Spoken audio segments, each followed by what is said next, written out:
8 board के गठन को मंजूरी दी है और एक सरकारी बयान के अनुसार नवगठित बोर्ड में राजस्थान राज्य राजा बलि कल्याण बोर्ड, राजस्थान राज्य वाल्मीकि कल्याण बोर्ड, राजस्थान राज्य मेघवाल कल्याण बोर्ड, राजस्थान राज्य पुजारी कल्याण बोर्ड, राजस्थान राज्य केवट कल्याण बोर्ड, राजस्थान राज्य जाटव कल्याण बोर्ड और राजस्थान राज्य धाड़का कल्याण बोर्ड के साथ साथ राजस्थान राज्य चित्रगुप्त राजस्थान कायस्थ कल्याण बोर्ड शामिल है।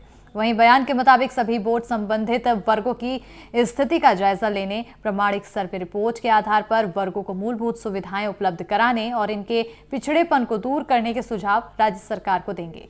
बयान में कहा गया है कि ये बोर्ड संबंधित वर्ग के कल्याण के वास्ते विभिन्न योजनाएं प्रस्तावित करने, उनके लिए वर्तमान में संचालित विभिन्न योजनाओं के संबंध में विभिन्न विभागों से समन्वय करने, परंपरागत व्यवसाय को वर्तमान तौर तरीकों से आगे बढ़ाने, रोजगार को बढ़ावा देने और शैक्षिक एवं आर्थिक उन्नयन के संबंध में सुझाव दिए जाएंगे।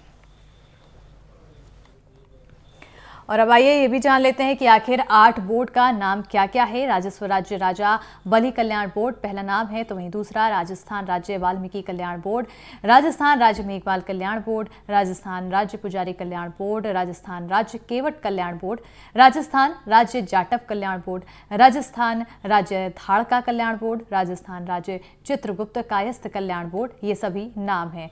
और इसके अलावा अब ये भी जान लेते हैं कि आखिर बोर्ड का काम क्या है। तो देखिए, इस बोर्ड के माध्यम से सभी वर्गों के माली हालात का जायजा लिया जाएगा, प्रामाणिक सर्वे रिपोर्ट के आधार पर सिफारिश की जाएगी, मूलभूत सुविधाएं मुहैया कराने के लिए सुझाव दिया जाएगा, पिछड़ेपन को दूर करने के सुझाव भी दिए जाएंगे, साथ ही साथ वर्गों के कल्याण के लिए योजनाएं प्रस्तावित करना ये इस बोर्ड का काम है। संचालित योजनाओं के बारे में विभागों से समन्वय बनाना भी इस बोर्ड का काम होगा। परंपरागत व्यवसाय के तौर तरीकों को बदलाव में सुझाव दिया जाएगा, रोजगार को बढ़ावा देने के लिए सुझाव दिया जाएगा। इसके अलावा शैक्षिक और आर्थिक विकास के लिए भी सुझाव इस बोर्ड के माध्यम से दिया जाएगा। और 8 जातियों के लिए गठित कल्याण बोर्ड को लेकर बीजेपी नेता राज्यवर्धन सिंह राठौड़ ने एनडीटीवी से खास बातचीत की है। सुनिए उन्होंने क्या कुछ कहा है। बिहार सरकार ने जातिगत सर्वे के आंकड़े जारी कर दिए हैं। इसके बाद राजस्थान की कांग्रेस सरकार ने भी बिहार की ही तर्ज पर राजस्थान में जातिगत जनगणना कहने की बात की है। हमारे साथ इस वक्त भारतीय जनता पार्टी के राष्ट्रीय प्रवक्ता राज्यवर्धन सिंह राठौड़ मौजूद हैं। हम इनसे बात करेंगे, जानने की कोशिश करेंगे कि सर, पहली प्रतिक्रिया, मुख्यमंत्री ने कहा है कि हम जातिगत जनगणना करेंगे, क्या है आपकी? ध्यान बटाने में नंबर 1, मतलब कोई भी बात हो ध्यान बटाने की पूरी कोशिश। बिहार के अंदर भी जो ये जातिगत जनगणना हुई है उसके अंदर अब वीडियो आ रहे हैं, हर जिले से वीडियो आ रहे हैं कि हमसे तो पूछा ही नहीं, हमारे घर तो आई नहीं। तो ये फर्जीवाड़ा केवल कागजों पे हुआ, लोगों की आंखों में धूल झोंकने के लिए हुआ। और फिर धूल झोंकने में गहलोत साहब तो सबसे आगे रहते हैं, तो नीतीश जी कैसे आगे निकल गए? तो उसके लिए अब यहाँ घोषणा कर दी। 2 दिन के बाद आचार संहिता लग रही है, कौन सी जातिगत गणना की बात कर रहे हैं? और घोषणावीर है ये, तो घोषणाएं करते रहते हैं, बड़ी बड़ी घोषणाएं, चाहे वो गैस सस्ते में गैस सिलेंडर की बात हो। यहाँ प्रधानमंत्री मोदी जी 2014 से गैस की सब्सिडी दे रहे हैं, गैस के सिलेंडर घर घर पहुंचा रहे हैं। अब 600 रुपये में सिलेंडर मिल रहा है, तो अब तो गहलोत साहब को 100 रुपये में सिलेंडर देना चाहिए। जो 500 रुपये की सिलेंडर की बात कर रहे हैं वो तो लोगों को लूटने की बात है, अब तो 100 में मिलना चाहिए। और पेट्रोल की कीमतें आसमान पर चढ़ी हुई हैं, वो कम करी नहीं। यहाँ पे अलगाववादी घूम रहे हैं, हर तरह से खनन माफिया है, हर तरह से भ्रष्टाचार हो रहा है, पेपर लीक हो रहा है। तो काम क्या कर रहा है यहाँ पर सिवाय घोषणाओं के?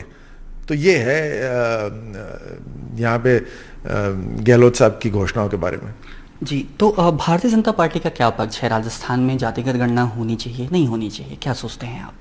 देखिए, ऐसा है कि इसके ऊपर प्रधानमंत्री मोदी जी अपना विचार रख चुके हैं और जो सर्वे केंद्र सरकार करा रही है उस सर्वे के हिसाब से काम होगा। ओबीसीज के लिए, बैकवर्ड क्लासेस के लिए जितना काम प्रधानमंत्री मोदी जी की सरकार ने करा है उतना तो आज तक किसी ने नहीं करा।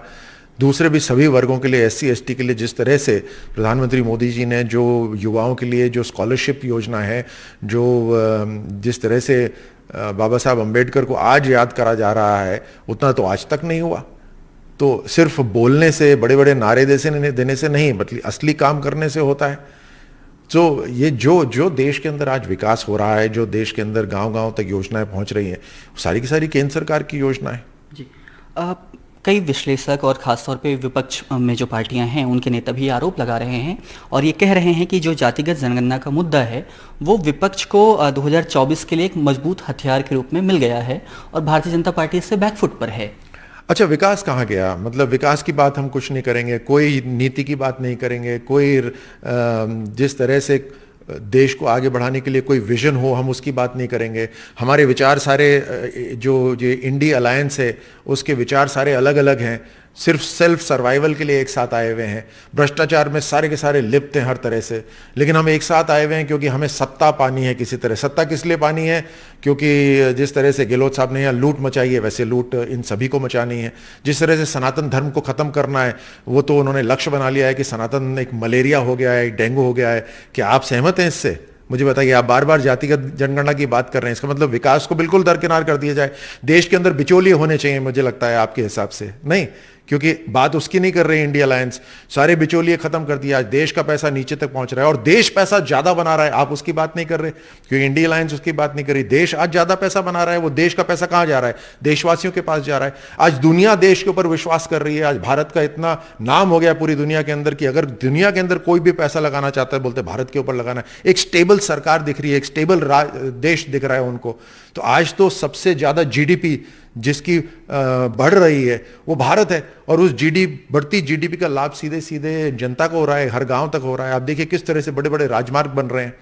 तो उसकी बात नहीं करनी है आपको, लेकिन जनगणना की बात करनी है। क्यों? आज तक आपने क्या करा जातीय जनगणना के लिए? जातियों के लिए क्या करा आपने? तो जो आपका वोट बैंक था मुसलमान, उसके लिए क्या करा?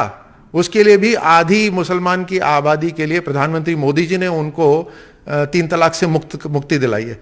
बताइए कहां की बात कर रहे हैं आप? जी, आप लगातार ये आरोप लगा रहे हैं कि जो आरोप नहीं लगा रहा। नहीं, गहलोत सरकार पर आप जो आरोप लगा रहे हैं कि ये लूट की सरकार है। भारतीय जनता पार्टी के पास इस लूट की सरकार को, जिसका आप आरोप लगा रहे हैं, उसको खत्म करने का क्या मॉडल है? कैसे आप चुनाव में जा रहे हैं?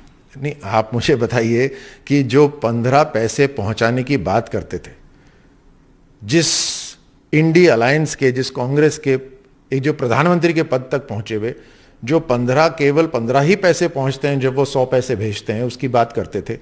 उसके बाद नरसिम्हा राव ले लिए, उसके बाद मनमोहन जी रह लिए, लेकिन उन्होंने ये 15 पैसे जो पहुंच रहे हैं, जो 85 पैसे चोरी हैं, उनको कुछ नहीं करा।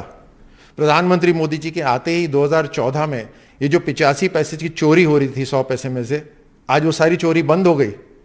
जो गैस में सब्सिडी मिल रही थी सबको मिल रही थी और लूट मची हुई थी, आज 14,000 करोड़ उससे बच गए हैं। फर्टिलाइजर की जो चोरी हो रही थी, जिसके अंदर फर्टिलाइजर में प्रधानमंत्री मोदी जी ने नीम का पाउडर मिलाकर, नीम का घोल मिलाकर, उस जितनी चोरी हो रही थी उसको रोक दिया। अनेकों चोरियां हो रही थी इस तरह से, उन सबको रोक दिया। आप मुझसे बात कर रहे हैं किस तरह से इस भ्रष्टाचार को रोकेंगे? ये जो मैं बोल रहा हूं आपको समझ में आ रहा है? ये सारी चोरियों को रोकने का काम है। आज देश के अंदर विश्वास है कि मोदी जी की गारंटी मतलब एक भी पैसा चोरी नहीं, देश का पैसा देशवासियों के पास पहुंचेगा। लेकिन राजस्थान के मुख्यमंत्री लगातार ये कह रहे हैं कि आने वाले चुनाव में गहलोत के खिलाफ भाजपा के पास कोई चेहरा नहीं है, वे इसे लगातार मुद्दा बना रहे हैं। आप फिर कमाल की बात कर रहे हैं। ये चेहरे की लड़ाई की वजह से तो राजस्थान डूब गया। गहलोत का चेहरा या सचिन का चेहरा?